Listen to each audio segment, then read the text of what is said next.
4년째였다. 남편의 숨이 멎은 지, 그리고 박순자의 시간도 함께 멎은 지. 인천의 낡은 빌라 거실에는 잿빛으로 가라앉은 공기만이 감돌았다.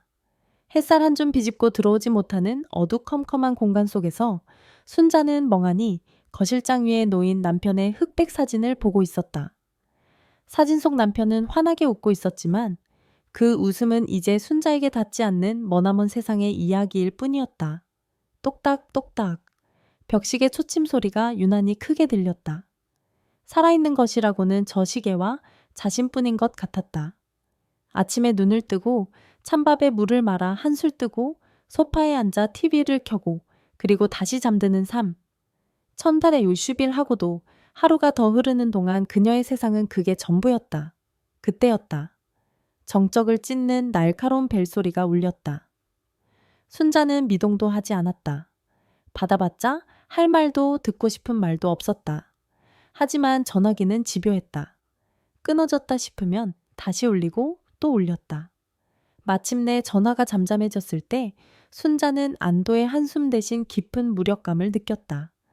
세상이 자신을 놓아주지 않는다는 사실이 피곤했다. 그 순간 현관문이 부서져라 두드리는 소리가 들렸다. 야, 박순자 안에 있는 거 다 알아. 문 안 열면 부수고 들어간다.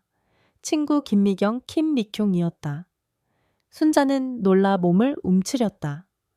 어젯밤 어디 바람이라도 쐬러 가자는 미경의 전화를 건성으로 받았던 것이 기억났다. 설마 정말로 여기까지 쳐들어올 줄이야. 나 안 나가.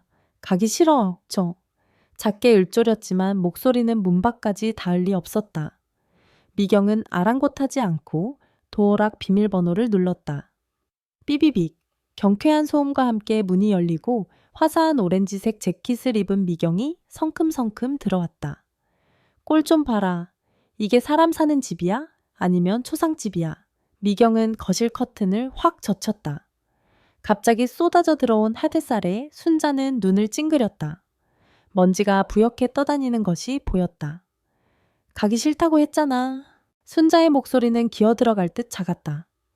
싫긴 뭐가 싫어. 너 이러다 사람 잡겠어. 당장 일어나 5분 준다. 빨리 아무거나 꿰어 입어. 미경은 막무가내였다. 그녀는 순자의 팔을 잡아 일으켜 세더니 안방으로 떠밀었다. 그리고는 옷장을 열어 아무렇게나 베이지색 니트와 청바지를 꺼내 순자에게 던졌다. 이거 입어. 빨리. 저항할 기운조차 없었다. 순자는 미경이 시키는 대로 옷을 갈아입었다. 미경은 그런 순자의 머리를 빗으로 대충 빗겨주고는 거의 질질 끌다시피 현관 밖으로 데리고 나갔다. 야, 미경아, 나 진짜 안 가. 제발. 닥치고 타. 미경은 순자를 자신의 낡은 차 조수석에 구겨넣고는 운전석에 올라탔다. 순자가 문을 열려고 하자 철컥 하는 소리와 함께 모든 문이 잠겼다. 문 열어 김미경. 싫은데 오늘 너 죽었어 나한테. 미경은 사악하게 웃으며 시동을 걸었다. 차는 익숙한 동네를 벗어나 외곽으로 향했다. 순자는 창밖만 바라보며 한숨을 쉬었다. 포기하는 것이 편했다. 30분쯤 달렸을까. 차는 낯선 대형 주차장으로 들어섰다. 주차장 한가운데에는 거대한 관광버스 한 대가 서 있었다. 버스 주변에는 5, 60대로 보이는 남녀가 삼삼오오 모여 들뜬 표정으로 이야기를 나누고 있었다. 여기가 어디야? 갑자기 무슨 관광? 순자가 묻자 미경은 그제야 핸들을 잡은 채 순자를 똑바로 쳐다봤다. 순자야, 솔직히 말할게. 이거 묻지 마. 관광이야. 순간 순자의 머릿속이 하얘졌다. 묻지 마, 관광. TV 뉴스에서나 보던 외로운 중년 남녀들이 즉석 만남을 갖는다는 바로 그 여행. 너 미쳤어, 제정신이야? 순자의 목소리가 떨렸다. 나 그런데 안 가. 당장 문 열어. 순자는 차문 손잡이를 미친 듯이 당겼다. 하지만 문은 열리지 않았다. 안 돼. 너 오늘 꼭 가야 돼. 미경의 목소리는 단호했다. 이게 무슨 짓이야? 너 나한테 이럴 수 있어. 이럴 수 있어. 넌 내 친구니까. 너 이대로 말라 죽는 꼴 못 봐. 미경이 소리쳤다. 사람이 사람을 만나야 숨을 쉬지 제발. 한 번만 딱 한 번만 가보자. 정시를 흐르면 내가 중간에 데리러 올게. 그때였다. 버스 문이 열리고 50대 중반의 한 여자가 마이크를 들고 내렸다. 자, 여러분. 10시 정각 슬슬 탑승 준비하실게요. 사람들이 웅성거리며 버스 쪽으로 움직이기 시작했다. 미경은 그 틈을 놓치지 않고 차 문을 열었다. 가자. 싫어, 저기요. 가자니까. 미경은 순자의 등을 떠밀었다. 순자는 버티려 했지만 미경의 힘에 못 이겨 버스 계단 앞까지 밀려나갔다. 주변 사람들의 시선이 느껴졌다. 더는 저항할 수 없었다. 그녀는 고개를 숙인 채 마지못해 계단을 올랐다. 계단을 오르는 순간 순자는 숨을 멈췄다. 버스 안은 완전히 다른 세상이었다. 일반적인 관광버스와 달리 좌석은 서로 마주보는 테이블석이었고 앞쪽에는 노래방 기계와 커다란 화면이 설치되어 있었다. 뒤쪽 냉장고에는 술병들이 가득했다. 이미 자리를 잡은 사람들의 웃음소리와 대화 소리가 왁자지껄하게 울렸다.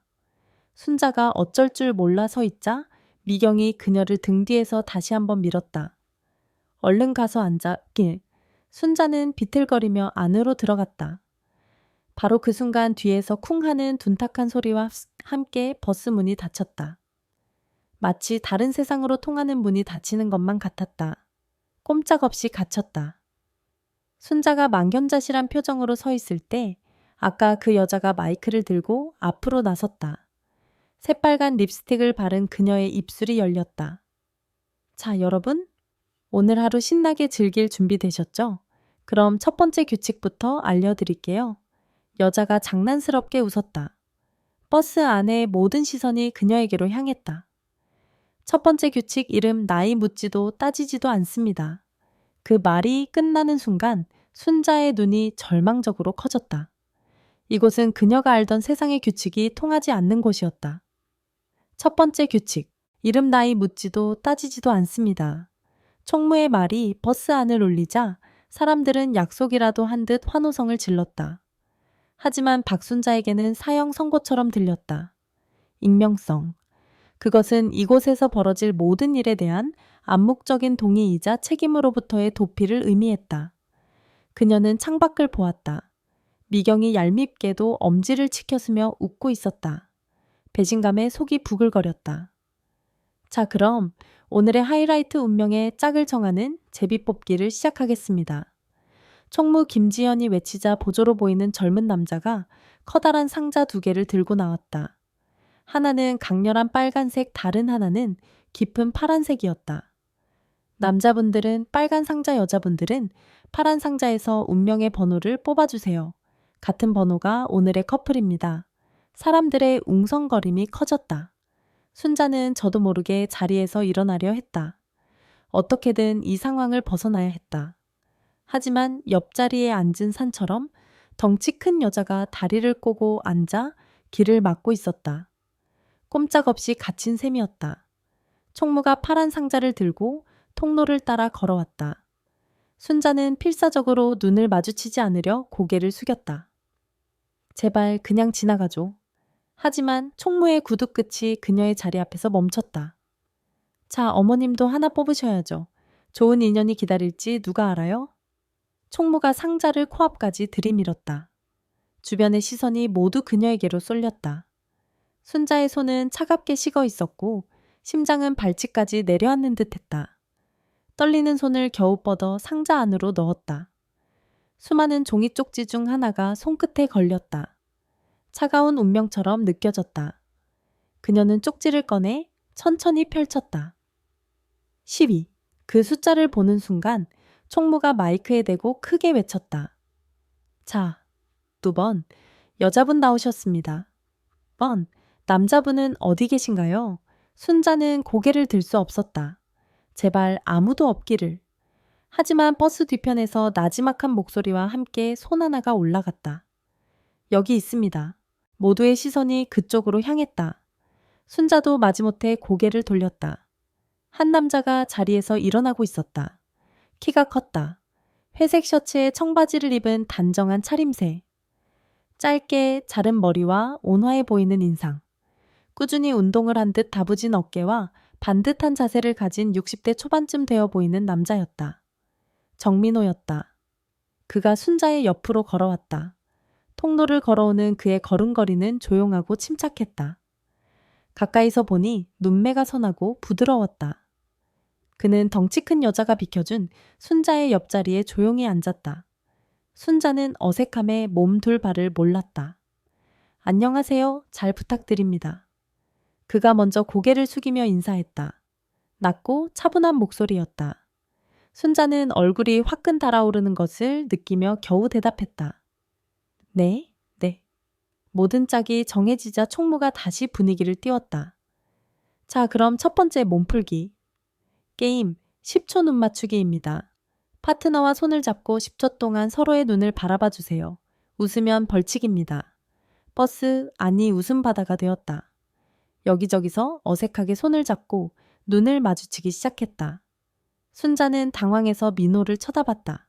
그 역시 난처한 표정으로 어깨를 으쓱했다. 게임이니까요. 그가 조심스럽게 손을 내밀었다. 어쩔 수 없었다. 순자는 떨리는 손을 내밀어 그의 손을 잡았다. 그의 손은 크고 따뜻했다. 손바닥에는 굳은 살이 단단하게 박여 있었다. 오랜 시간 성실하게 일해온 사람의 손이었다. 시작! 총무의 외침과 함께 두 사람의 시선이 허공에서 마주쳤다. 처음 몇 초는 괜찮았다. 하지만 이 어색하고 황당한 상황 자체가 너무 우스웠다. 순자의 입꼬리가 실룩거리기 시작했다. 웃음을 참으려 입술을 굳게 다물자 오히려 맞은편 민호의 눈가에 웃음이 번졌다. 그걸 본 순간 순자는 참지 못하고 푹 하고 웃음을 터뜨렸다. 그녀의 웃음은 전염된 듯 민호에게로 옮겨갔다. 땡 르번 커플 가장 먼저 웃으셨습니다. 벌칙 당첨. 총무가 짓궂게 외쳤다. 순자는 얼굴이 터질 것처럼 빨개졌다. 자, 벌칙은 사랑의 안마 3분씩 서로 어깨 주물러 주기입니다. 순간 버스 안에 모든 공기가 멎는 것 같았다. 4년 만에 남편이 아닌 다른 남자의 손길을 느껴야 한다는 말인가. 죄송합니다. 제가 먼저 해드릴게요. 민호가 미안한 표정으로 말했다. 그는 순자의 등 뒤로 조용히 돌아갔다. 순자는 온몸이 돌처럼 굳었다. 그리고 다음 순간 따뜻하고 단단한 두 손이 그녀의 어깨 위에 내려앉았다. 툭! 그 가벼운 접촉에 순자는 저도 모르게 숨을 멈췄다. 4년 동안 꽁꽁 얼어붙어 오리어 있던 감각의 빙에 작은 균열이 생기는 소리. 민호의 손가락이 뭉친 어깨 근육을 지그시 누르자 이상한 전류가 등줄기를 타고 흘러내렸다. 손길은 부드러우면서도 힘이 있었다. 많이 뭉치셨네요. 귓가에 그의 나직한 목소리가 스쳤다. 그의 손가락이 천천히 목덜미를 쓸어 올렸다. 잊고 있던 감각들이 깨어나는 듯 온몸에 소름이 돋았다. 이건 그냥 벌칙일 뿐인데, 게임일 뿐인데, 왜 심장이 이렇게 미친 듯이 뛰는지 알 수 없었다. 3분이 지나고 그녀의 차례가 되었을 때 순자는 여전히 떨리는 손으로 그의 단단한 어깨에 손을 얹었다. 셔츠 너머로 전해지는 그의 천이 그녀의 손바닥을 데웠다. 게임을 마치고 각자 자리에 앉았지만 어색한 침묵 속에는 전과 다른 미묘한 긴장감이 흘러렀다. 순자는 자신의 어깨에 남은 그의 손길의 무게와 온기를 떨쳐낼 수 없었다. 바로 그때 총무가 다시 마이크를 잡았다. 자, 첫 번째 휴게소에 도착하기 전에 편안하고 아늑한 시간을 가져보겠습니다. 그 말과 함께 철컥 하는 소리와 함께 버스 안의 모든 조명이 꺼졌다. 창문의 커튼은 이미 굳게 닫혀 있었다. 노래방 화면에 희미한 불빛만이 어둠 속에서 일렁겼다. 순간 개 버스 안의 공기가 완전히 바뀌었다. 더 이상 유쾌한 관광버스가 아니었다. 은밀하고 아찔한 무언가가 이제 막 시작되려 하고 있었다. 빛이 사라지자 소리가 살아났다. 어둠이 내린 버스 안은 순식간에 다른 세상이 되었다. 앞자리에서는 억눌린 웃음소리가 새어나왔고 옆자리에서는 누군가 나지막이 속삭이는 소리가 들렸다. 순자는 본능적으로 몸을 움츠렸다. 칠흑 같은 어둠은 아니었다. 노래방 화면에서 흘러나오는 오색 불빛이 사람들의 실루엣을 희미하게 비쳤다. 순자는 저도 모르게 앞쪽을 곁눈질했다. 한 커플이 담요를 뒤집어 쓰고 있었다. 담요가 미세하게 들썩였고 그 안에서 남자의 손으로 보이는 것이 여자의 어깨를 감싸는 모습이 언뜻 보였다. 그 옆 커플은 더 노골적이었다. 남자가 여자를 거의 품에 안다시피 했고 여자는 그의 어깨에 머리를 기댄 채 눈을 감고 있었다. 이것이 묻지마 관광의 실체였다. 머리로는 알고 있었지만 막상 눈앞에서 펼쳐지니 숨이 턱 막혔다. 불편함과 당혹감을 넘어선 어떤 원초적인 공포가 밀려왔다. 바로 그때 뒤쪽에서 작지만 선명한 신음소리가 들려왔다.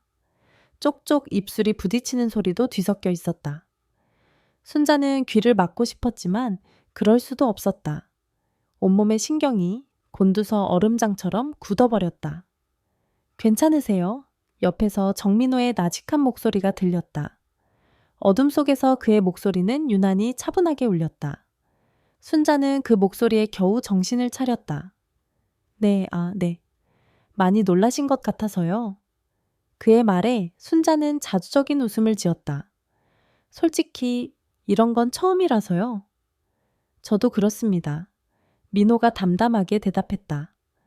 친구가 억지로 등을 떠밀어 오긴 했는데 이 정도일 줄은 몰랐네요.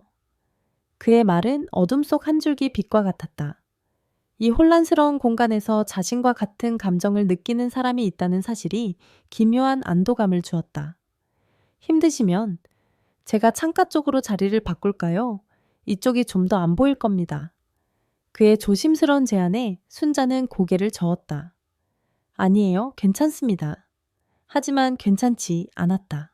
옆자리 커플은 이미 키스를 시작했는지 질척거리는 소리가 귓가를 파고들었다. 얼굴이 불에 댄 것처럼 화끈거렸다. 이상한 것은 불쾌감과 동시에 가슴 한구석이 간질거리며 두근거린다는 사실이었다. 4년간 죽은 듯이 잠들어 있던 몸의 감각이 이 기괴한 상황 속에서 강제로 깨어나는 느낌이었다. 저기요? 민호가 다시 그녀를 불렀다. 네. 실례가 안 된다면 손 좀 잡아도 되겠습니까? 순자는 어둠 속에서 그를 쳐다보았다. 그의 얼굴 윤곽이 희미하게 보였다. 진지한 표정이었다. 저도 긴장이 돼서요. 다른 뜻은 없고 그냥 손만 잡고 있으면 좀 나을 것 같아서. 망설여졌다. 하지만 사방이 온통 이런 분위기인데 고작 손 한번 잡는 것이 무슨 대수일까? 그녀는 저도 모르게 작게 고개를 끄덕였다. 민호가 조심스럽게 손을 내밀었다. 순자도 마른 침을 삼키며 손을 뻗었다. 그의 손이 닿는 순간 따뜻한 온기가 순자의 차가운 손으로 흘러 들어왔다. 그의 손은 크고 두툼했으며 손바닥에 굳은 살이 고스란히 느껴졌다. 그는 부드럽게 그녀의 손을 감싸 쥐었다. 쿵, 쿵, 쿵. 심장이 세차게 울렸다. 너무 오랜만에 잡아보는 남자의 손이었다. 잊고 있던 온기였다. 민호는 천천히 엄지손가락을 움직여 그녀의 손등을 쓸어내렸다. 부드럽고 느린 움직임이었다. 마치 작은 원을 그리듯 그 작은 움직임 하나에 온몸에 전기가 오르는 듯했다. 순자는 숨을 참았다. 손등을 쓰다듬는 그의 손길에 온몸의 세포가 반응했다. 이윽고 그가 손가락을 움직여 그녀의 손가락 사이로 자신의 손가락을 엮어 넣었다. 연인들이 흔히 하는 깍지였다. 이래도 괜찮으시겠습니까? 그가 속삭이듯 물었다. 순자는 대답할 수 없었다. 그저 다시 한번 고개를 작게 끄덕이는 것이 전부였다. 그는 순자를 자신의 쪽으로 조금 더 가까이 끌어당겼다. 그리고는 다른 손을 들어 그녀의 어깨를 부드럽게 감쌌다. 그의 단단한 어깨가 그녀의 어깨에 닿았다. 이 정도는 괜찮죠? 그의 숨결이 귓가를 스쳤다. 순자는 저항하지 않았다. 오히려 자연스럽게 그의 어깨에 머리를 기댔다. 운동으로 다져진 몸인 듯 어깨가 넓고 단단했다. 남편과는 다른 단단함이었다. 편하세요. 그의 속삭임에 순자는 대답 대신 눈을 감았다. 그의 셔츠에서 나는 옅은 섬유유연제 냄새와 그의 체취가 섞여 코끝으로 스며들었다. 그의 심장 소리가 들렸다. 자신처럼 빠르게 뛰고 있었다. 그 역시 긴장하고 있다는 사실이 이상하게 그녀를 편안하게 만들었다. 앞쪽에서는 여전히 소란스러웠다. 하지만 이제 그 소음은 멀게만 느껴졌다. 순자는 자신을 감싸고 있는 이 남자의 온기와 심장 소리에만 집중했다. 얼마나 지났을까? 어색함은 사라지고 그 자리에 기묘한 평온함이 찾아왔다. 4년간 느껴보지 못했던 누군가에게 기대고 있다는 안정감. 순자는 이 낯선 어둠 속에서 낯선 남자의 온기 속에서 아주 오랜만에 마음의 경계를 허물고 있었다. 그때 버스가 천천히 속도를 줄이기 시작했다. 저 멀리서 휴게소의 불빛이 새어 들어왔다. 곧 휴게소에 도착합니다. 15분간 정차하겠습니다. 총무의 목소리가 울리고 버스 안의 조명이 환하게 켜졌다. 어둠에 익숙해져 있던 눈이 부셨다. 순자와 민호는 화들짝 놀라 서로에게서 떨어졌다.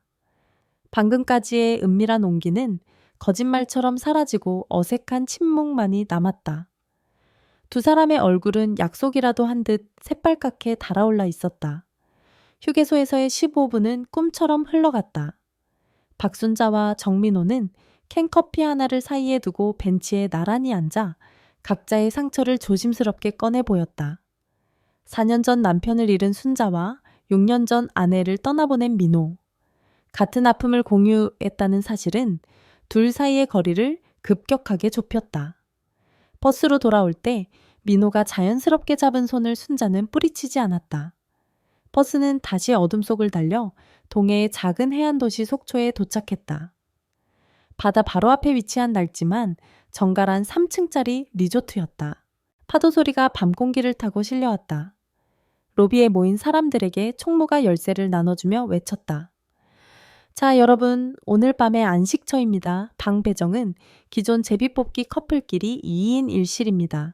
사람들이 환호성을 질렀다. 하지만 순자의 심장은 철렁 내려앉았다. 2인 1실 농담이겠지. 저기요, 같은 방이라고요? 한 여자가 놀라 물었다. 네, 2인 1실. 싫으신 분은 추가 요금 10만 원 내시고 독방 쓰실 수 있어요. 총무는 당연하다는 듯 어깨를 으쓱했다. 10만 원, 적지 않은 돈이었다. 순자는 민호를 쳐다보았다. 그 역시 당황한 기색이 역력했다. 어떻게 할까요? 민호가 조심스럽게 물었다. 일단 방이나 먼저 보시죠. 순자는 겨우 대답했다. 두 사람은 말없이 3호 열쇠를 받아들고 2층으로 올라갔다. 복도를 걷는 동안 순자의 심장은 불안하게 뛰었다. 끼익, 낡은 나무 문이 열리고 두 사람은 방 안으로 들어서는 순간 그대로 얼어붙었다. 방은 생각보다 넓고 깨끗했다. 창밖으로는 밤바다가 보였다. 하지만 문제는 다른 데 있었다. 침대가 하나였다. 방 한가운데를 떡하니 차지하고 있는 더블 침대. 그리고 창가에 놓인 성인 남자가 눕기에는 턱없이 작아 보이는 1인용 소파 하나. 정적이 흘렀다. 파도 소리만이 어색한 공기를 채웠다. 민호가 먼저 입을 열었다. 제가 소파에서 자겠습니다. 아니에요. 소파가 너무 작은데. 순자의 말대로였다. 민호의 다부진 체격으로는 새우잠을 자도 불편할 크기였다. 괜찮습니다. 저 아무 데서나 잘 잡니다. 그가 애써 웃으며 말했지만 눈빛은 흔들리고 있었다. 짐을 내려놓고 어색한 분위기 속에서 저녁 식사를 위해 다시 밖으로 나왔다. 리조트 1층 식당에서 다른 커플들과 함께 해물탕을 먹었다. 다들 술이 거나하게 취해 시끌벅적했지만 순자와 민호의 테이블 위에는 무거운 침묵만이 감돌았다. 식사 후 민호가 제안했다. 잠깐 바닷가 좀 걸을까요? 둘은 나란히 밤의 해변을 걸었다. 하얀 포말이 부서지는 소리가 귓가를 간지럽혔다. 민호는 자신의 외로웠던 지난 6년에 대해 그리고 헬스장 트레이너로 일하며 무미건조하게 살아온 날들에 대해 털어놓았다. 순자 역시 텅 빈 집에서 죽은 듯이 살아온 자신의 4년을 이야기했다. 오늘 순자 씨를 만나서 정말 오랜만에 살아있다는 느낌이 들었습니다. 그가 멈춰 서서 그녀를 바라보며 말했다. 그의 진지한 눈빛에 순자는 가슴이 뜨거워지는 것을 느꼈다. 저도요. 얼마나 걸었을까? 리조트로 돌아오는 길 두 사람의 손은 어느새 자연스럽게 잡혀 있었다. 문제의 2번 3호. 방으로 돌아오자 다시 어색한 현실이 그들을 맞았다. 민호는 말없이 소파에 쿠션을 놓고 누울 자리를 만들었다. 순자는 욕실로 들어가 샤워를 했다. 거울에 비친 자신의 59살 몸을 보며 한숨이 나왔다. 처진 가슴, 주름진 배. 이걸 그에게 보일 수는 없었다. 샤워를 마치고 나오자 민호가 창가에 서서 밤바다를 보고 있었다. 그의 넓은 등이 유난히 외로워 보였다. 그가 돌아보았다. 젖은 머리카락을 수건으로 털며 나오는 순자를 보더니 잠시 숨을 멈췄다. 예쁘십니다. 그가 나지막이 말했다. 화장기 없는 얼굴 편한 티셔츠 차림이었지만 진심이 담긴 목소리였다. 순자는 얼굴이 화끈거렸다. 그가 천천히 다가왔다. 순자는 저도 모르게 뒷걸음질 쳤다. 등이 차가운 벽에 닿았다. 그가 바로 앞에 섰다. 그의 따뜻한 청과 은은한 비누 향기가 느껴졌다. 순자 씨. 그가 그녀의 뺨을 부드럽게 감쌌다. 오늘 정말 행복했습니다. 저도요. 순자의 목소리가 떨렸다. 솔직히 말해도 될까요? 그의 눈빛이 깊어졌다. 당신을 더 알고 싶습니다. 그 말이 신호였다. 그는 천천히 얼굴을 숙였다. 순자는 저항하지 않았다. 아니, 저항할 수 없었다. 그녀는 조용히 눈을 감았다. 그의 입술이 그녀의 입술에 닿았다. 처음에는 망설이듯 가볍게, 그리고 점차 깊고 부드럽게. 4년간 잊고 살았던 감촉이었다. 조심스럽게 서로의 마음을 탐색하는 듯한 키스였다. 숨이 가빠지고 온몸의 피가 뜨거워지는 것이 느껴졌다. 한참 후 입술이 떨어졌다. 두 사람은 서로의 이마를 맞댄 채 가쁜 숨을 몰아쉬었다. 당신을 원합니다. 민호가 속삭였다. 싫으시면 여기서 멈추겠습니다. 그의 눈은 진지했다. 순자는 떨렸다. 두려움과 설렘이 온몸을 휘감았다. 59. 모든 것이 끝났다고 생각했던 나이였다. 하지만 이 남자는 그녀 안에 죽어있던 여자를 깨우고 있었다. 그녀는 대답 대신 떨리는 손으로 그의 단단한 등을 끌어안았다. 그것으로 충분했다. 민호의 눈빛이 뜨겁게 변했다. 그는 순자를 번쩍 안아들었다. 순자는 작게 비명을 지르며 그의 목을 끌어안았다. 그는 그녀를 침대 위로 부드럽게 눕혔다. 창밖의 달빛이 방 안을 은은하게 비추고 있었다. 그는 그녀의 옷을, 그녀는 그의 옷을 서툴지만 간절하게 벗겨냈다. 오랜 세월과 외로움이 새겨진 서로의 몸을 부끄러워할 겨를도 없었다. 그날 밤 파도 소리를 자장가 삼아 두 개의 외로운 영혼은 비로소 하나가 되었다. 뜨겁고 애틋하고 서러웠던 온기였다. 얼마나 시간이 흘렀을까. 순자는 민호의 품에 안겨 잠이 들었다. 아침이 밝았을 때 그녀는 그의 팔베개를 하고 누워 있었다. 창문 너머로 동해의 붉은 해가 떠오르고 있었다. 순자는 잠든 그의 얼굴을 가만히 바라보았다. 어젯밤까지만 해도 이름도 모르던 남자. 그런데 지금은 세상 누구보다도 가깝게 느껴졌다. 그녀는 조심스럽게 물었다. 이게 꿈일까? 현실일까? 여행에서 돌아온 박순자의 세상은 변하지 않았다. 여전히 낡고 볕이 잘 들지 않는 빌라 거실장 위에 놓인 남편의 흑백 사진 똑딱거리는 벽시계 소리. 모든 것이 그대로였다. 하지만 박순자는 변해 있었다. 어머님, 안색이 많이 좋아지셨네요. 무심코 반찬을 가지러 들른 며느리 최지영 초이지영이 말했다. 순자는 뜨끔해서 헛기침을 했다. 그런가 잘 먹고 잘 자서 그런가 보지? 그러게요. 전에는 통잠을 못 주무신다고 걱정이 많았는데. 지영은 날카로운 눈으로 시어머니의 얼굴을 훑었다. 분명 무언가 달라졌다. 푸석하던 피부에 윤기가 돌았고 무엇보다 눈빛에 희미하게 남아 생기가 감돌았다. 그리고 식탁 위 이전에는 본 적 없는 화사한 꽃무늬 찻잔 세트가 놓여 있었다. 그날 이후 순자의 하루는 비밀스러운 설렘으로 채워졌다. 아침에 눈을 뜨면 가장 먼저 휴대폰을 확인했다. 정민우에게서 온 좋은 아침입니다. 라는 짧은 문자 한 통이 하루를 버티게 하는 힘이 되었다. 밤 10시가 되면 어김없이 전화벨이 울렸다. 오늘 하루는 어떠셨어요? 민호의 나직한 목소리가 수화기 너머로 들려오면 순자는 하루의 피로가 눈 녹듯 사라지는 것을 느꼈다. 헬스장에서 있었던 소소한 일, 저녁 메뉴 같은 시시콜콜한 대화를 나누다 보면 1시간이 훌쩍 지나갔다.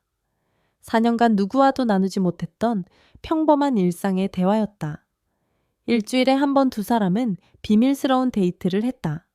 인천과 부천의 중간 지점인 부평역 근처 사람들이 잘 찾지 않는 낡은 카페 2층 구석자리가 그들의 아지트였다. 보고 싶었습니다. 민호는 만날 때마다 그렇게 말하며 순자의 손을 따뜻하게 잡아주었다. 순자는 쑥스러워 고개를 숙이면서도 입가에 번지는 미소를 숨길 수 없었다. 변화는 옷차림에서도 나타났다. 순자는 몇 년 만에 옷장을 열어 잿빛과 검은색 일색이던 옷들을 한쪽으로 밀어냈다. 그리고 그 자리에 장롱 깊숙이 넣어두었던 남편이 살아있을 때 사주었던 화사한 연보라색 스카프를 꺼내 목에 둘렀다. 외출 전에는 먼지 쌓인 화장대 앞에 앉아 조심스럽게 입술 연지를 발랐다. 거울 속 자신의 모습이 낯설면서도 싫지 않았다. 어머, 순자씨 얼굴이 활짝 폈네. 좋은 일 있어. 오랜만에 만난 동네 친구가 호들갑을 떨었다. 순자는 그냥 아들이 용돈을 줘서 라며 얼버무렸지만 심장은 소녀처럼 두근거렸다. 이 비밀스러운 행복이 금방이라도 들킬 것만 같았다. 그 행복은 때로 과감해졌다. 어느 날 민호와 함께 공원을 산책하다가 갑자기 소나기를 만났다. 둘은 처마 밑으로 비를 피했다. 빗줄기를 바라보던 민호가 순자의 어깨를 감싸 안았다. 흠뻑 젖은 그의 셔츠 너머로 단단한 천이 느껴졌다. 순자는 저항하지 않고 그의 품에 기댔다. 민호는 그런 그녀의 젖은 머리카락을 부드럽게 쓸어 넘겨주었다. 마치 세상에 단둘만 남은 것 같았다. 그 주말이었다. 며느리 지영이 어머니 김치가 다 떨어져서요 라며 예고 없이 들이닥쳤다. 어머, 오셨어요. 당황한 순자가 현관문을 열었다. 지영의 눈이 매처럼 집 안을 스캔했다. 그리고 그녀의 시선이 현관 신발장에 꽂혔다. 평소에는 없던 남성용으로 보이는 짙은 갈색 우산 하나가 우산고지에 꽂혀 있었다. 어머니, 이 우산은 누구 거예요? 지영이 아무렇지 않은 척 물었다. 아, 그거 동네 사는 미경이가 놓고 갔나 보네. 순자는 심장이 쿵 내려앉는 것을 느끼며 둘러댔다. 그래요. 근데 꼭 남자 우산 같은데? 지영은 의심의 눈초리를 거두지 않았다.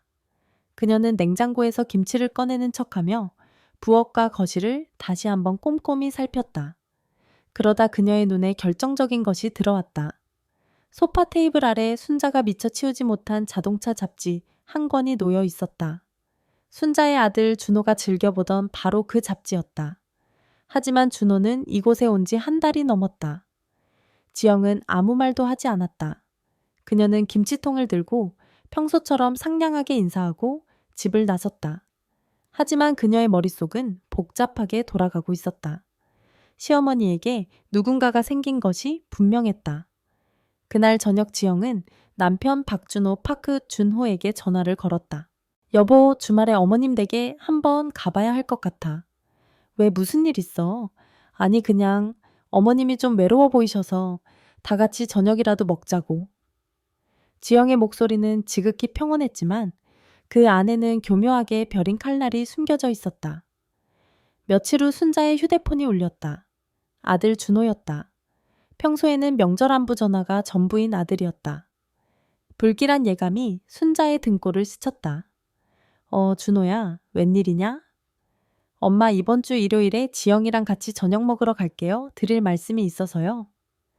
준호의 목소리는 이상하리만치 무겁고 진지했다. 순자는 자기도 모르게 마른 침을 삼켰다. 비밀스러운 행복의 시간은 끝나가고 있었다. 폭풍이 몰려오고 있었다. 일요일 저녁 박순자의 낡은 빌라에는 폭풍전야의 긴장감이 감돌았다. 순자는 아침부터 집 안을 쓸고 닦았지만 마음속 불안은 먼지처럼 가라앉지 않았다. 그녀는 며느리 지영이 좋아한다는 갈비찜을 끓이고 아들 준호가 즐겨 먹는 잡채를 무쳤다. 마치 정성스러운 음식으로 다가올 운명을 막아보려는 듯한 필사적인 몸짓이었다. 저녁 6시 정각 초인종이 울렸다. 문을 열자 말끔하게 차려입은 아들 내외가 서 있었다.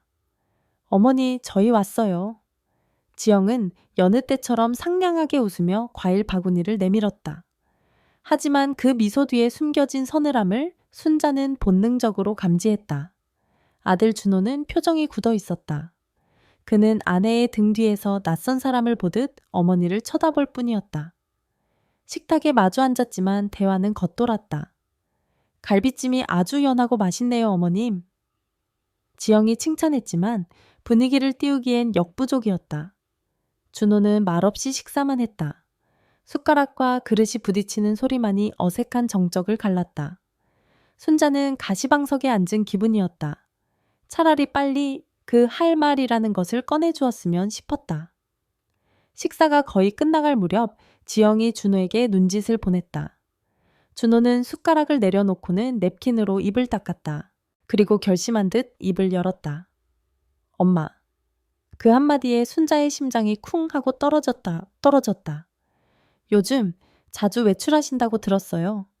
준호의 목소리는 차가웠다. 순자는 애써 태어난 척 대답했다. 나이가 들수록 집에만 있으면 병나. 친구 미경이랑 바람도 쐬고 그러는 거지. 친구랑만요. 준호가 되물었다. 최근에 이상한 소문이 들려서요. 어머니가 어떤 남자랑 함께 있는 걸 봤다는 사람도 있고. 그 말은 지영이 교묘하게 흘린 있지도 않은 소문이었다. 순자의 얼굴이 하얗게 굳었다. 누가 그런 헛소리인지 아닌지는 엄마가 제일 잘 아시겠죠. 준호의 눈빛이 칼날처럼 날카로워졌다. 솔직하게 말씀해 주세요. 만나는 사람 있으세요? 더 이상 숨길 수 없었다. 순자는 떨리는 손으로 찻잔을 잡았다. 찻잔이 달그락거리며 위태롭게 흔들렸다. 그래, 알아보고 있는 사람, 있다. 그 말이 떨어지는 순간 식탁 위에 공기가 얼어붙었다. 지영은 놀란 척 입을 가렸지만 눈에는 승리감과 호기심이 동시에 번뜩였다. 준호의 얼굴은 분노로 서서히 붉어졌다. 그는 주먹을 꽉 쥐었다. 어떤 놈입니까? 그가 이를 악물고 물었다. 그런 사람 아니야. 좋은 분이셔. 좋은 분 아버지가 돌아가신 지 얼마나 됐다고. 준호의 목소리가 커지기 시작했다. 바로 그때였다. 준호가 자리에서 벌떡 일어났다. 그의 손이 식탁을 내리쳤다. 쾅 그릇들이 요란한 소리를 내며 튀어올랐다. 순자는 어깨를 움츠렸다. 엄마, 지금 아버지 배신하는 거예요. 아버지 산소에 풀도 마르지 않았는데 어떻게 다른 남자를 만날 수가 있어요? 준호가 고함을 질렀다. 그의 얼굴은 실망과 분노로 일그러져 있었다. 그런 거 아니야, 준호야. 네 아버지는... 아버지, 들먹이지 마세요. 준호가 말을 잘랐다. 엄마가 어떻게 이럴 수 있어요? 남들이 뭐라고 하겠어요? 자식들 얼굴에 똥칠하는 거랑 뭐가 다릅니까? 평생 아버지만 보고 살아오신 분이 이 나이에 무슨 주책이에요? 주책. 그 단어가 비수처럼 순자의 가슴에 박혔다. 눈물이 핑 돌았다. 지난 몇 달간의 행복이 한순간에 추하고 부끄러운 것으로 매도당하는 기분이었다. 엄마는 행복해지면 안 되는 거니? 남은 인생 이렇게 외롭게 죽으라는 거니? 순자가 떨리는 목소리로 항변했다. 행복이요? 그게 행복이에요. 낯선 남자 만나서 연애질하는 게 행복이냐고요? 준호의 말은 독을 품고 있었다. 평생 순하고 효자였던 아들의 입에서 나온 말이라고는 믿을 수 없었다. 순자는 충격에 아무 말도 할 수 없었다. 지영이 옆에서 거들었다. 여보, 진정해요. 어머님도 오죽 외로우셨으면 그러셨겠어요. 하지만 어머님, 아버님 생각도 하셔야죠. 저희 생각도 좀 해주시고요. 교묘하게 남편을 말리는 척하며 순자를 압박했다. 준호는 어머니의 침묵을 긍정으로 받아들였다. 그는 마지막 일격을 가하듯 차갑게 선언했다. 그 남자 당장 정리하세요. 제 눈에 흙이 들어가기 전까지는 절대 안 됩니다.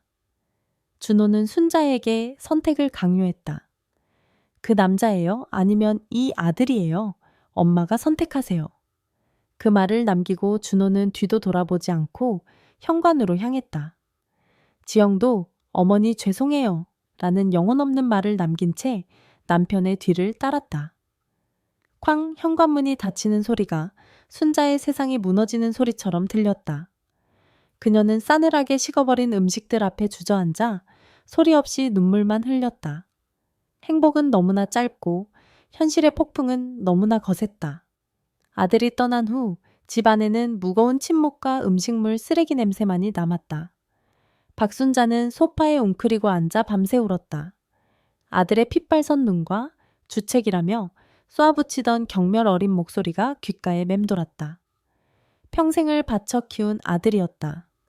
그런 아들에게 자신의 행복이 추악한 배신으로 낙인 찍혔다는 사실이 심장을 도려내는 듯 아팠다. 다음 날 아침 정민에게서 전화가 왔다. 순자 씨 좋은 아침입니다. 목소리가 왜 그래요? 무슨 일 있어요? 그의 다정한 목소리를 듣는 순간 순자는 와르르 무너져 내렸다. 민호 씨, 우리 당분간 만나지 말아요. 수화기 너머로 민호의 숨막히는 소리가 들렸다. 갑자기 그게 무슨 말이에요? 그냥 좀 제가 지금은 누굴 만날 상황이 아닌 것 같아요. 미안해요. 순자는 더 설명하지 못하고 전화를 끊어버렸다. 휴대폰을 손에 쥔 채 그녀는 다시 소리 죽여 울었다. 아들과의 연을 끊을 수는 없었다. 민호 씨를 만나기 전 4년간의 지옥 같은 외로움 속에서도 유일하게 버팀목이 되어주었던 아들이었다. 이틀이 지났다. 순자는 다시 예전의 삶으로 돌아갔다. 잿빛 옷을 입고 밥에 물을 말고 멍하니 TV를 쳐다봤다. 하지만 예전과 같지 않았다. 한 번 맛본 행복의 기억은 지독한 독처럼 온몸에 퍼져 그녀를 더욱 고통스럽게 했다. 휴대폰은 무음으로 돌려놓았다. 민호에게서 온 수십 통의 부재중 전화와 문자 메시지를 애써 외면했다. 그날 오후 며느리 지영에게서 전화가 왔다. 어머님, 괜찮으세요? 그이도 어제 그렇게 소리 지르고는 밤새 후회하더라고요. 다 어머님 걱정돼서 그런 거 아시죠? 지영의 목소리는 꿀처럼 달았지만 그 안에 든 가시는 날카로웠다. 그래, 안다. 그러니 어머님도 아들 생각, 저희 생각 좀 해주세요. 괜히 남들 입방에 오르내리면 저희도 얼굴 들고 다니기 힘들잖아요. 그분, 좋은 분이시겠지만 조용히 정리하시는 게 모두를 위해 좋은 길일 거예요. 그 모두의 순자, 자신은 포함되지 않았던 듯했다. 전화를 끊고 난 순자는 깊은 무력감에 빠졌다. 이것이 가족이라는 족쇄의 무게였다. 그날 저녁 무심코 창밖을 내다보던 순자는 숨을 멈췄다. 아파트 단지 입구 벤치에 익숙한 인형이 앉아 있었다. 정민호였다. 초저녁의 쌀쌀한 바람 속에서 그는 그저 묵묵히 그녀의 집 창문만 바라보고 있었다.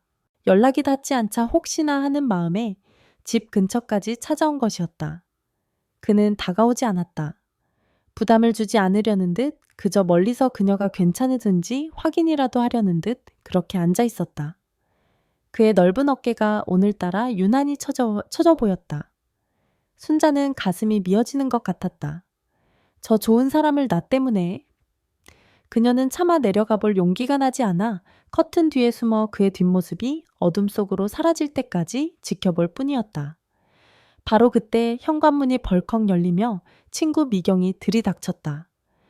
야, 박순자, 너 전화는 왜 안 받아?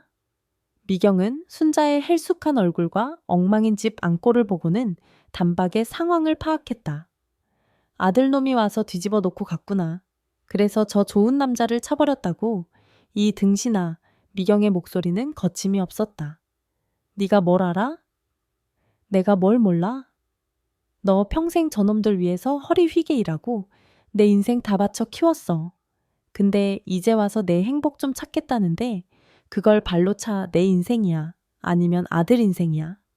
미경은 순자의 어깨를 잡고 흔들었다. 너 평생 저놈들 시어머니로 살다가 외롭게 죽을래? 아니면 남은 인생 여자로 한번 살아볼래? 정신 차려, 이 바보야. 미경의 거친 외침이 순자의 귓전을 때렸다. 여자, 잊고 살았던 단어였다. 나는 누군가의 엄마, 누군가의 시어머니이기 이전에 여자 박순자였다. 눈물이 터져 나왔다. 서러움과 분노, 그리고 아주 작은 용기가 뒤섞인 눈물이었다. 그녀는 한참을 울었다. 울음이 잦아들었을 때 그녀의 눈빛은 이전과 달라져 있었다. 순자는 떨리는 손으로 휴대폰을 집어들었다. 그리고 정민호의 번호를 눌렀다. 신호음이 몇 번 울리고 그가 지친 목소리로 전화를 받았다. 여보세요? 순자는 깊게 숨을 들이마셨다. 민호 씨, 저예요. 우리 지금 만날 수 있을까요? 다음 날 오후 박순자는 아들 준호에게 문자를 보냈다. 할 말이 있으니 4시에 늘 가던 동네 카페로 나오너라. 어미의 단호함이 깃든 짧은 문장이었다. 곧이어 답장이 왔다. 알겠습니다. 순자는 거울 앞에 섰다. 며칠 사이 헬쑥해진 얼굴이었지만 눈빛만큼은 흔들리지 않았다. 그녀는 옷장 깊숙한 곳에서 가장 아껴두었던 남편의 마지막 생일 선물이었던 고운 옥색 저고리를 꺼내 입었다. 아들에게 엄마이기 이전에 한 명의 독립된 인간으로서 서고 싶었다. 약속 장소인 카페에 먼저 도착한 것은 준호였다. 그는 팔짱을 낀 채 굳은 표정으로 앉아 있었다. 뒤이어 순자가 들어섰다. 평소와 다른 어머니의 기품 있는 모습의 준호는 저도 모르게 자세를 바로 했다. 엄마. 순자는 아들의 맞은편에 조용히 앉았다. 그리고 잠시 아들의 얼굴을 바라보았다. 분노가 아닌 슬픔이 담긴 눈이었다. 준호야, 엄마 말 잘 들으렴. 순자의 목소리는 차분했지만 무게가 실려 있었다. 내 아비가 떠나고 엄마는 죽은 사람처럼 살았다. 너희에게 짐이 되기 싫어 아프다고도 외롭다고도 말 한마디 못했다. 그런데 엄마도 사람이더구나. 남은 인생 웃으면서 살고 싶다는 생각이 들었다. 그래서 그 남자를 만난 게 잘했다는 말씀이세요? 준호가 비꼬듯 말했다. 그래? 순자는 피하지 않았다. 엄마는 그 사람 덕분에 4년 만에 처음으로 웃었고 잠을 잤고 밥을 먹었다. 너는 그것마저 빼앗으려 하느냐.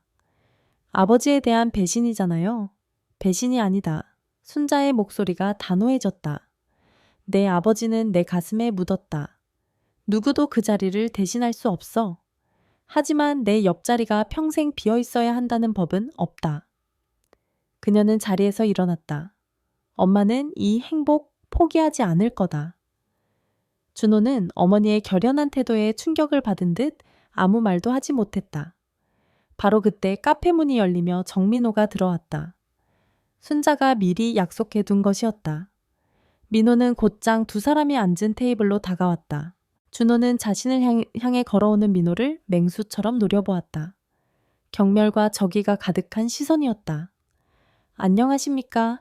정민호입니다. 민호가 먼저 손을 내밀며 인사했지만 준호는 그 손을 쳐다보지도 않았다. 당신이 뭔데 우리 엄마를 흔들어? 준호가 으르렁거렸다. 아드님, 저는 순자 씨를... 그 입 다물어 어디서 함부로 우리 엄마 이름을 불러. 준호가 버럭 소리를 질렀다. 당신 같은 늙은 제비가 노리는 게 뭔지 내가 모를 줄 알아? 외로운 여자 하나 꼬셔서 남은 여생 편하게 살아보겠다는 거잖아?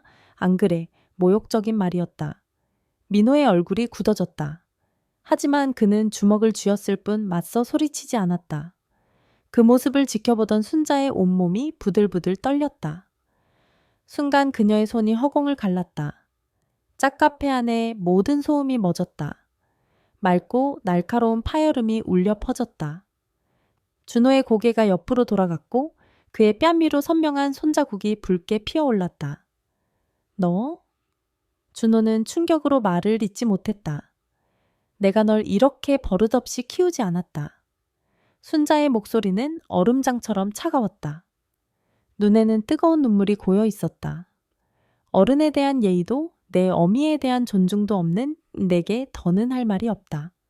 이분에게 당장 사과드리지 못해 준호의 눈에 도끼가 서렸다. 어머니에게 뺨을 맞았다는 사실보다 저 남자 앞에서 망신을 당했다는 사실이 그를 더 미치게 만들었다. 그는 이성의 끈을 놓아버렸다. 사과 웃기지 마. 준호는 테이블 위에 놓여있던 얼음물 잔을 집어들었다.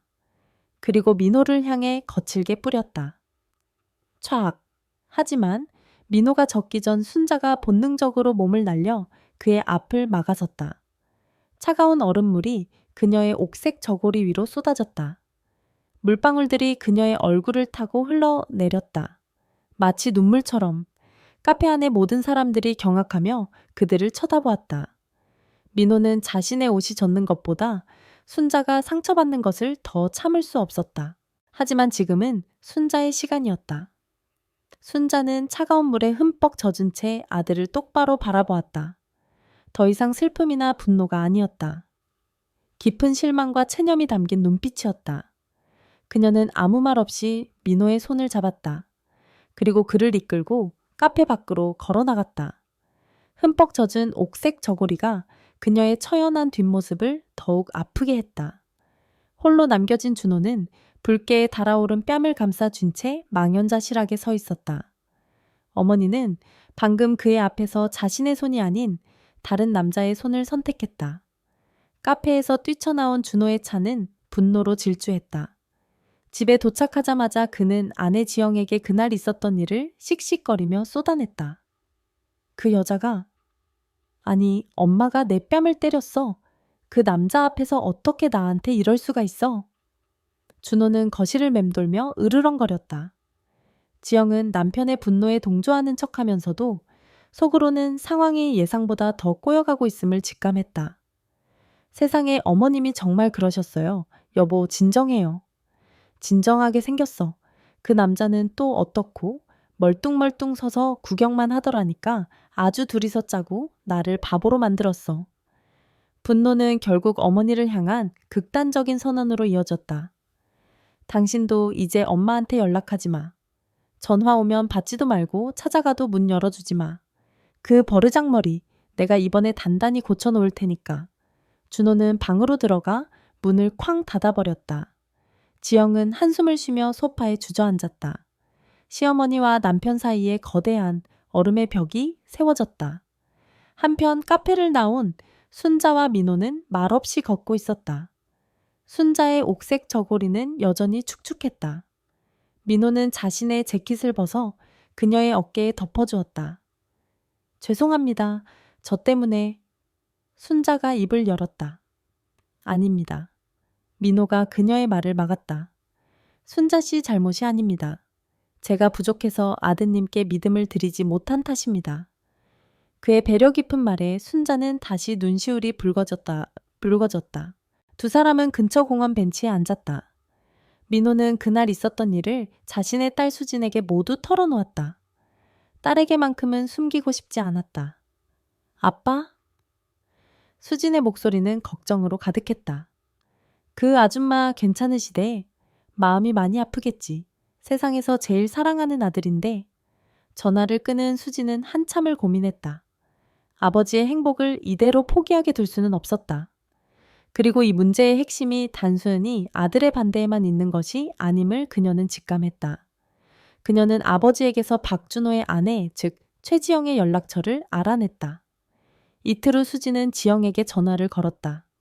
안녕하세요, 박준호 씨 아내분 되시죠? 저는 정민호 씨 딸 정수진이라고 합니다. 수진은 지영을 회사 근처의 한적한 찻집으로 불러냈다. 마주 앉은 두 여자의 사이에는 미묘한 탐색전이 흘렀다. 오늘 뵙자고 한 건 다른 게 아니에요. 수진이 먼저 입을 열었다. 저희 아버지랑 박순자 어머님 일 때문에요. 아, 네. 지영은 조신하게 찻잔을 들며 대답했다. 저희 남편이 좀 흥분해서 죄송하게 됐어요. 아니요, 괜찮아요. 아드님 입장에선 충분히 그럴 수 있다고 생각해요. 수지는 부드럽게 말을 이었다. 그런데 제가 궁금한 건 올케님 생각은 어떠세요? 저야 어머님이 행복하시다면야? 정말 그렇게 생각하세요. 수진의 눈빛이 날카로워졌다. 그녀는 몸을 앞으로 숙이며 목소리를 낮췄다. 제가 듣기로는 순자 어머님 명의로 된 작은 빌라가 하나 있다고 하던데요. 혹시 두 분이 잘 되시면 그 재산이 저희 아버지에게 갈까봐 걱정하시는 건 아니고요. 혹시라도 두 분이 나중에 아프시기라도 하면 병수발은 자식들 몫이 될 테니 그것도 골치 아프시겠죠. 수진의 직설적인 말에 지영의 얼굴이 순간 굳어졌다. 정확하게 그녀의 속마음을 꿰뚫어 본 것이었다. 무슨 그런 말씀을? 지영이 당황하며 말을 더듬었다. 숨기지 마세요. 당연한 걱정이에요. 수지는 지영의 속내를 헤아려주는 척하며 쐐기를 박았다. 하지만 그 걱정 저희 아버지가 다 해결해 주실 수 있어요. 저희 아버지는 어머님께 손 벌릴 만큼 무능력한 분이 아니시거든요. 오히려 어머님을 더 편하게 모실 뿐이죠. 수지는 쐐기를 박았다. 괜히 남편분 뒤에 숨어서 상황 악화시키지 마세요. 그러다 정말 어머님과 등지게 되면 그땐 그 작은 빌라 쳐다도 못 보게 될 수 있으니까요. 그 말에 지영은 아무 대답도 하지 못했다. 자신의 이기심을 완벽하게 간파당한 그녀는 그저 입술만 깨물었다. 같은 시각 민호는 준호의 회사를 찾아갔다. 로비에서 기다린 지 1시간이 지났을까 외근을 마치고 돌아오던 준호와 마주쳤다. 준호는 민호를 보고 벌레 씹은 표정을 지으며 지나치려 했다. 박준호 씨. 민호가 그의 앞을 막아섰다. 잠깐 시간 좀 내주시겠습니까? 욕을 해도 좋고 주먹을 날려도 좋습니다. 하지만 그 전에 남자 대 남자로 딱 10분만 제 이야기를 들어주십시오. 민호의 눈에는 도발이나 변명이 아닌 한 남자의 진솔한 간절함이 담겨 있었다. 준호는 잠시 망설이다 마지못해 고개를 끄덕였다. 두 남자는 회사 근처의 텅 빈 공원으로 향했다. 얼음처럼 차가운 벽에 작은 균열이 생기기 시작했다. 차가운 바람이 부는 공원 벤치에 두 남자는 어색한 거리를 두고 앉았다. 먼저 침묵을 깬 것은 정민호였다. 그는 박준호를 똑바로 쳐다보지 않고 저 멀리 앙상한 나뭇가지를 보며 입을 열었다. 아내가 떠나고 6년 동안 제 시간은 죽어 있었습니다. 민호의 목소리는 낮고 담담했다. 변명이나 설득이 아닌 한 남자의 고백이었다. 아침에 눈을 뜨면 텅 빈 옆자리가 저를 비웃었고 저녁에 헬스장 문을 닫고 컴컴한 집에 들어서면 현관 센서 등만이 저를 반겼습니다. 밥은 맛이 없었고 TV는 시끄럽기만 했습니다. 사람들은 저더러 산송장 같다고 했습니다. 맞는 말이었습니다. 저는 살아는 있었지만 사는 게 아니었으니까요. 준호는 아무 말 없이 듣고만 있었다. 민호의 이야기 속에서 그는 4년 전 아버지를 잃고 홀로 남겨진 어머니의 모습을 보았다. 저는 이대로 남은 인생을 끝내게 될 줄 알았습니다. 그런데 순자 씨를 만났습니다. 민호는 처음으로 고개를 돌려 준호를 바라보았다. 그의 눈빛에는 꾸밈없는 진심이 담겨 있었다. 처음엔 그저 저처럼 외로운 사람이구나 했습니다. 하지만 함께 시간을 보내면서 알게 되었습니다. 그분은 제 죽어있던 시간을 다시 흐르게 하는 사람이라는 것을요. 그분 덕에 밥맛을 되찾았고 웃는 법을 다시 배웠습니다. 아드님께는 정말 죄송한 말이지만 순자 씨는 제게 구원이었습니다. 준호는 여전히 굳은 표정이었지만 팔짱을 낀 그의 팔의 힘은 조금 풀려 있었다. 아버님의 자리를 대신하겠다는 생각 단 한순간도 해본 적 없습니다. 감히 그럴 수도 없는 일이고요. 민호는 말을 이었다. 저는 그저 순자 씨의 빈 옆자리를 채워주고 싶을 뿐입니다. 서로의 온기로 남은 겨울을 버티고 아침에 눈 떴을 때 잘 잤냐고 물어봐주고 저녁에 집에 돌아왔을 때 고생했다고 말해주는 그런 평범한 사람이고 싶을 뿐입니다. 민호는 품 안에서 낡은 통장 하나를 꺼냈다. 그리고 준호에게 내밀었다. 이게 제가 평생 땀 흘려 모은 전 재산입니다. 준호는 의아한 눈으로 통장을 내려다 보았다. 꽤 두툼한 액수가 찍혀 있었다. 저는 아드님이 걱정하는 것처럼 순자 씨의 재산을 노리고 접근한 파렴치한 놈이 아닙니다. 이 돈 아드님께 드리겠습니다. 원하신다면 지금 당장이라도 변호사를 선임해서 제 모든 재산이 나중에 아드님과 따님에게 상속된다는 법적 서류를 작성하겠습니다. 민호는 준호의 손에 억지로 통장을 쥐어주었다. 제가 순자 씨에게 바라는 것은 단 하나입니다. 돈도 집도 아닙니다. 그냥 순자 씨 그 사람 자체입니다. 그의 목소리는 떨리고 있었다. 부디 허락해 주시겠습니까? 제가 당신의 어머니 곁에서 남은 인생을 함께 웃고 울게 해달라고 이 아비 없는 자식이 아드님께 간청합니다. 말을 마친 민호는 벤치에서 일어나 준호를 향해 깊이 허리를 숙였다. 60대 남자의 자존심을 모두 내려놓은 진심 어린 부탁이었다. 준호는 손에 들린 통장을 멍하니 내려다보았다. 통장의 묵직한 무게가 그의 마음을 무겁게 짓눌렀다. 그는 민호에게서 어머니를 향한 진실한 사랑을 보았다. 그리고 동시에 어머니의 행복을 돈과 체면이라는 잣대로 재단하려 했던 자신의 초라한 모습을 보았다. 민호는 고개를 든 후 아무 말 없이 돌아서서 공원을 떠났다. 더 이상 강요하지 않겠다는 무언의 표시였다. 홀로 남은 준호는 한참 동안 그 자리에 앉아 있었다. 차가운 바람이 그의 뺨을 스쳤지만 며칠 전 어머니의 손길에 맞았던 뺨의 열기는 아직 가시지 않은 듯했다. 그의 얼음 같던 마음이 한 남자의 뜨거운 고백 앞에서 서서히 녹아내리고 있었다. 정민호가 떠난 후에도 박준호는 한참 동안 공원 벤치에 앉아 있었다. 손에 들린 통장은 단순한 돈의 무게가 아니었다. 그것은 한 남자의 진심이었고 자신이 얼마나 편협하고 이기적이었는지를 깨닫게 하는 부끄러움의 무게였다. 그날 밤 준호는 잠을 이룰 수 없었다. 아내 지영은 수진과의 만남 이후 눈에 띄게 조용해져 있었다. 그녀는 뒤척이는 남편에게 조심스럽게 말했다. 여보, 어머님, 이 일 우리가 너무 우리 생각만 한 건 아닐까요? 준호는 대답하지 않았다. 하지만 아내의 말이 틀리지 않았음을 알고 있었다. 다음 날 그는 안방 장롱 깊숙한 곳에 보관해 두었던 상자 하나를 꺼냈다. 아버지가 돌아가신 후 한 번도 열어보지 않았던 아버지의 유품이 담긴 상자였다. 먼지 쌓인 뚜껑을 열자 낡은 만년필 손때 묻은 시계 그리고 빛바랜 사진 몇 장과 함께 낡은 일기장 하나가 눈에 들어왔다. 준호는 조심스럽게 일기장을 펼쳤다. 아버지가 암투병을 시작하며 쓰기 시작한 일기였다. 삐뚤빼뚤한 글씨에는 고통과 죽음에 대한 두려움, 그리고 남겨질 가족에 대한 애틋함이 고스란히 담겨 있었다. 준호는 눈물을 삼키며 마지막 장을 넘겼다. 아버지가 돌아가시기 일주일 전에 쓴 마지막 일기였다.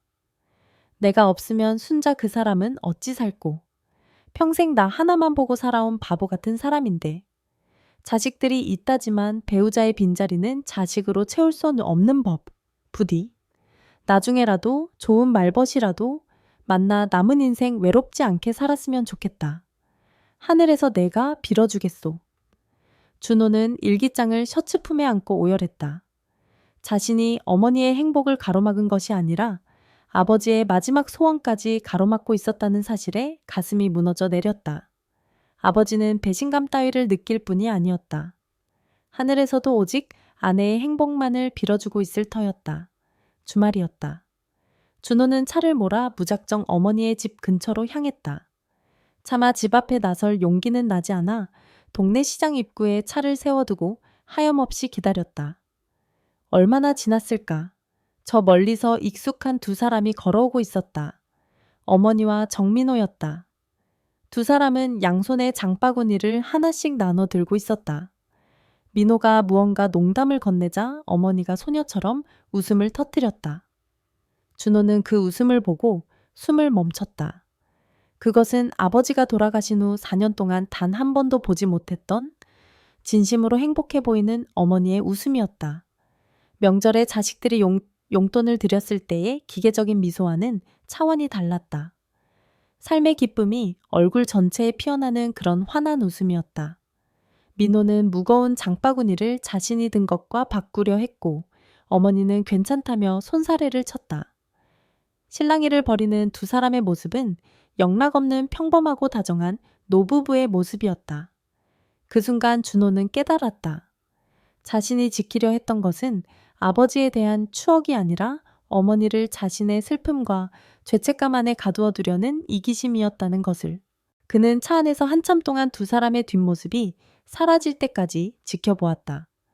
그리고 떨리는 손으로 휴대폰을 들었다. 화면에는 엄마라는 이름이 떠 있었다. 그는 깊게 숨을 들이마신 후 통화 버튼을 눌렀다.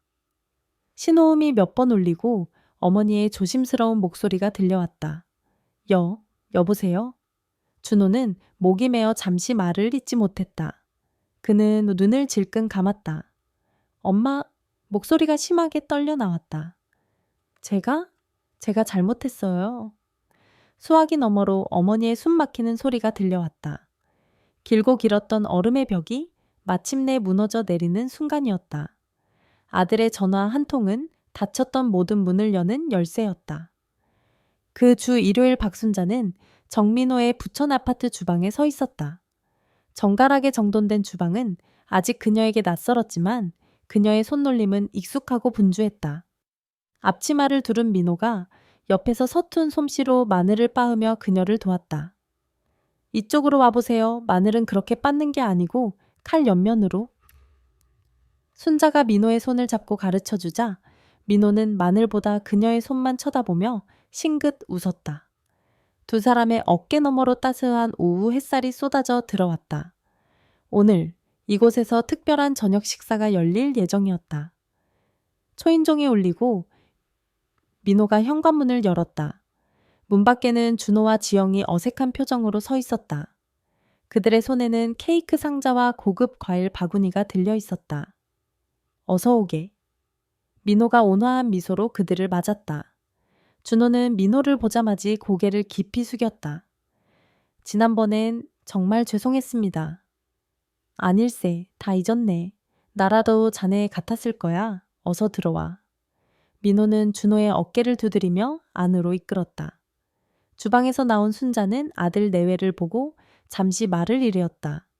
특히 헬쑥해진 아들의 얼굴을 보니 가슴 한편이 아려왔다. 엄마, 준호가 어머니 앞에 섰다. 죄송해요. 제가 다 잘못했어요. 순자는 아무 말 없이 아들을 꼭 안아주었다. 등 뒤로 느껴지는 아들의 갸름해진 어깨에 그녀의 눈시울이 뜨거워졌다. 괜찮다. 다 괜찮다. 모진 말보다 따뜻한 포옹 하나가 모든 것을 용서하고 있었다. 네 사람은 처음으로 한 식탁에 마주 앉았다. 순자가 정성껏 만든 갈비찜과 잡채 민호가 자랑스럽게 내놓은 계란말이가 식탁을 가득 채웠다. 처음의 어색함도 잠시 지영이 싹싹하게 분위기를 띄우고 민호가 자상하게 준호의 잔을 채워주면서 식탁에는 점차 온기가 돌기 시작했다. 식사가 무르익을 무렵 준호가 조용히 술병을 들었다. 그리고는 민호의 빈 잔에 공손하게 소주를 따랐다. 많이 드십시오. 그는 잠시 망설였다. 그리고는 결심한 듯 떨리는 목소리로 입을 열었다. 아버님? 그 한마디에 식탁의 모든 움직임이 멎었다. 순자는 놀라 아들을 쳐다보았고 지영도 눈이 동그래졌다. 민호는 손에 들고 있던 젓가락을 내려놓았다. 그는 준호를 가만히 바라보았다. 그의 눈가가 서서히 붉어지고 있었다. 아버님, 그것은 단순한 호칭이 아니었다. 아들의 인정이었고 가족으로의 초대였으며 모든 갈등을 녹여내는 화해의 언어였다. 민호는 벅차오르는 감정을 누르며 술잔을 들었다. 그래, 고맙네 아들. 짠! 네 사람의 술잔이 허공에서 경쾌하게 부딪혔다. 얼음의 벽은 흔적도 없이 사라지고 그 자리에는 따뜻한 가족의 식사만이 남아 있었다. 그 후로 많은 것이 변했지만 화려한 결혼식은 없었다. 대신 순자는 자신의 짐을 조금씩 민호의 집으로 옮겼다. 두 사람은 구청에 가서 조용히 혼인신고를 했다. 증인석에는 친구 미경과 민호의 딸 수진의 이름이 나란히 적혔다. 이야기의 마지막 장면. 계절이 바뀌어 낙엽이 뒹구는 어느 가을 오후. 순자와 민호는 동네 공원을 나란히 걷고 있었다. 이제는 너무나도 익숙한 듯 두 사람의 손은 자연스럽게 깍지를 끼고 있었다. 여보, 오늘 저녁은 뭘 해 먹을까? 순자가 물었다. 글쎄, 당신이 해주는 건 뭐든 맛있지만 오늘은 된장찌개가 먹고 싶네. 민호가 대답했다. 알았어요. 그럼 시장 들렀다가요. 석양이 공원을 황금빛으로 물들이고 있었다. 두 사람은 말없이 서로를 바라보며 미소 지었다. 거창한 약속이나 뜨거운 고백은 없었다. 하지만 그들의 얼굴에는 세상 누구보다 깊은 평온함과 행복이 깃들어 있었다. 그것은 폭풍이 지나간 뒤에 찾아온 고요함이었고, 긴 겨울을 버텨낸 후에야 비로소 맞이하는 따스한 봄날의 햇살이었다. 쉬나옵에 다시 시작된 사랑. 두 사람의 진짜 인생은 황혼 속에서 이제 막 시작되고 있었다. 이야기는 여기까지입니다. 들어주셔서 정말 감사드립니다. 좋아요와 공유, 그리고 구독까지 눌러주시면 제가 더 많은 영상을 만드는데 큰 힘이 됩니다. 진심으로 감사드립니다.